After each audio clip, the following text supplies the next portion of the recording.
నమస్తే, నేను Keshav. Welcome to Suman TV. ఆంధ్రప్రదేశ్లో అధికారంలో భాగస్వామి అయిన జనసేన పార్టీ ఫుల్ జోష్లో ఉంది.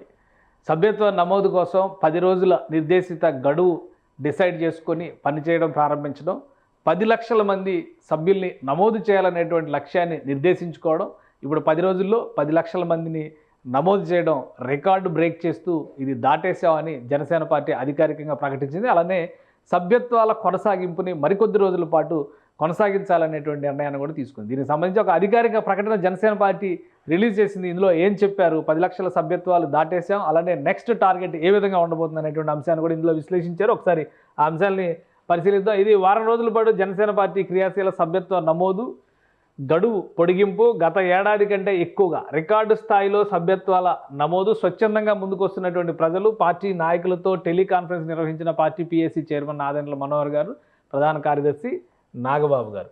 సో ఈ మీటింగ్లో ఒక డెసిషన్ తీసుకున్నారు. వారం రోజుల పాటు మళ్ళీ పొడిగించాలి, ఎందుకంటే మెంబర్స్ ఆసక్తి ఉంది, చాలామంది జాయిన్ అవ్వాలని చెప్పని ఆసక్తి చూపిస్తున్నారు కాబట్టి దాన్ని కొనసాగించాలనేటువంటి ఉద్దేశంతో 4వ విడత క్రియాశీల సభ్యత్వ నమోదు గడువును మరో వారం రోజులు పొడిగిస్తున్నట్టు పార్టీ వ్యవహారాల కమిటీ చైర్మన్, రాష్ట్ర పౌర సరఫరాల శాఖ మంత్రి నాదెండ్ల మనోహర్ తెలిపారు. గత 10 రోజులుగా కొనసాగుతున్న సభ్యత్వ నమోదు కార్యక్రమం ఆంధ్రప్రదేశ్లో 175 నియోజకవర్గాలతో పాటు తెలంగాణలో ఎంతో ఉత్సాహంగా సాగుతుందన్నారు. అన్ని ప్రాంతాల నుంచి సభ్యత్వం తీసుకునేందుకు ప్రజలు ముందుకు రావడం శుభ పరిణామం అని చెప్పారు. అయితే సభ్యత్వ నమోదు సమయంలో కొన్ని సాంకేతిక సమస్యలు వచ్చాయని, తీవ్ర వర్షాలు ఇబ్బంది పెట్టినట్టు సభ్యత్వ నమోదు సమయం మరికొన్ని రోజులు పెంచాలని జనసేన నాయకులు, జన సైనికులు, వాలంటీర్లు, వీర మహిళల నుంచి అభ్యర్థనలు రావడంతో పార్టీ అధ్యక్షులు శ్రీ పవన్ కళ్యాణ్ గారు సభ్యత్వ నమోదు గడువుని మరొక వారం రోజులు పెంచుతూ నిర్ణయం తీసుకున్నారు. సోమవారం పార్టీ నాయకులతో రాష్ట్ర ప్రధాన కార్యదర్శి నాగబాబుతో కలిసి టెలికాన్ఫరెన్స్ నిర్వహించారు. ఈ సందర్భంగా మనోహర్ గారు మాట్లాడుతూ, క్రియాశీలక సభ్యత్వం పార్టీకి ఎంతో పవిత్రమైనటువంటి కార్యక్రమం అని, ఎంతోమంది జన సైనికులు కుటుంబాలకు ఆర్థికంగా ఆసరాగా నిలబడిన కార్యక్రమం ఇదని చెప్పారు. అలానే గత 10 రోజులుగా జరుగుతున్నటువంటి ఈ కార్యక్రమంలో ఇప్పటి వరకు దాదాపు 10 లక్షల సభ్యత్వాలు నమోదయ్యాయి. ఇది టార్గెట్. యాక్చువల్గా 10 లక్షల సభ్యత్వాలు ఉండాలి. గతంలో ఎన్రోల్మెంట్ జరిగినప్పుడు అంత రాలేదు, 7 లక్షలకు పరిమితమైనటువంటి పరిస్థితి ఉంది. అది రీచ్ కావాలి, 10 లక్షలు రీచ్ కావాలనేటువంటి ఒక లక్ష్యాన్ని జనసేన పార్టీ నిర్దేశించుకుంది. అది బ్రేక్ చేశారు.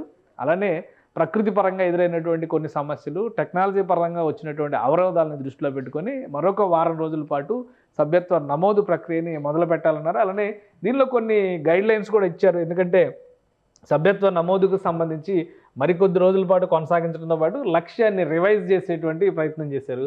పార్టీ ప్రధాన కార్యదర్శి నాగబాబు చెప్పినటువంటి స్టేట్మెంట్ కూడా ఇందులో ఉంది. భారీ వర్షాలు కురుస్తున్నా, సాంకేతిక సమస్యలు వస్తున్నా గత 10 రోజులుగా వాలంటీర్లు, జన సైనికులు, వీర మహిళలు, ఐటీ టీం సభ్యులు చాలా కష్టపడి అద్భుతంగా పనిచేశారు. ఇప్పటివరకు దాదాపు 10 లక్షల సభ్యత్వాలు నమోదయ్యాయి. గత ఏడాది కంటే ఎక్కువగా రికార్డు స్థాయిలో నమోదయ్యాయి.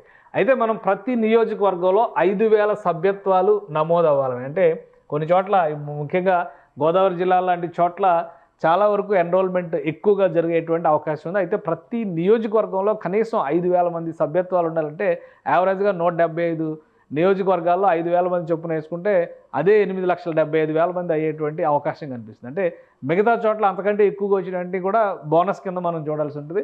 సో ఒక టార్గెట్ను మళ్ళీ రివైజ్ చేశారు. ప్రతి ఒక్కరూ ఈ టార్గెట్ రీచ్ అయ్యేలాగా క్రియాశీల సభ్యత్వం ద్వారా ప్రతి పైసా కార్యకర్తల సంక్షేమానికి వినియోగించబడుతుంది కాబట్టి అందరూ కలిసికట్టుగా పనిచేయాలనేటువంటి మాట చెప్పారు. అలానే సభ్యత్వ నమోదు ప్రక్రియలో ప్రతి ఒక్కరూ చాలా అద్భుతంగా పనిచేశారు. హరిప్రసాద్ గారు ఎమ్మెల్సీగా ఈ మధ్య ఎలక్ట్ అయినటువంటి నాయకుడు, ఆయన ఒక స్టేట్మెంట్ కూడా ఇందులో ఇచ్చారు. 10 రోజులే పనిచేసాం, చేసింది 10 రోజులే అయినా గత ఏడాదితో పోలిస్తే సభ్యత్వాల సంఖ్య రెట్టింపు అయిందని చెప్పారు. సో ఇదొక ఆత్మవిశ్వాసాన్ని నింపేటువంటి కార్యక్రమం.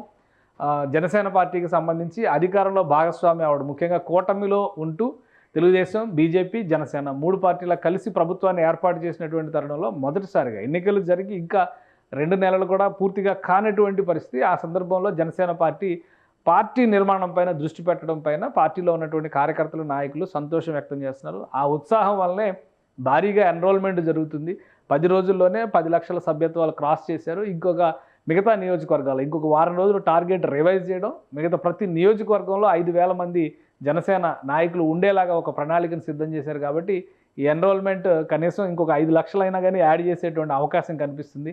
కాబట్టి ఒక ఉత్సాహంలో ఉంది. ఇదే కాదు, రాజకీయ పార్టీల నాయకులు కూడా, ఇతర పార్టీల నుంచి కొంతమంది నాయకులు కూడా జనసేనలోకి రావాలని ఉత్సాహం చూపుతున్నారు. సో క్రియాశీలంగా సంస్థాగతంగా కనుక బలంగా పార్టీ ఉంటే రాబోయే రోజుల్లో రాజకీయంగా కూడా బలమైన పాత్ర పోషించేటువంటి వెసులుబాటు పార్టీ కలుగుతుంది. కాబట్టి జనసేన పార్టీ దీన్ని ప్రథమ ప్రాధాన్యంగా తీసుకుంది. ఆ పార్టీ నాయకులు దిశానిర్దేశం చేశారు. మరో వారం రోజుల్లో ఈ నంబర్ ఎంతకు రీచ్ అవుతుందో మనం వేచి చూడాలి.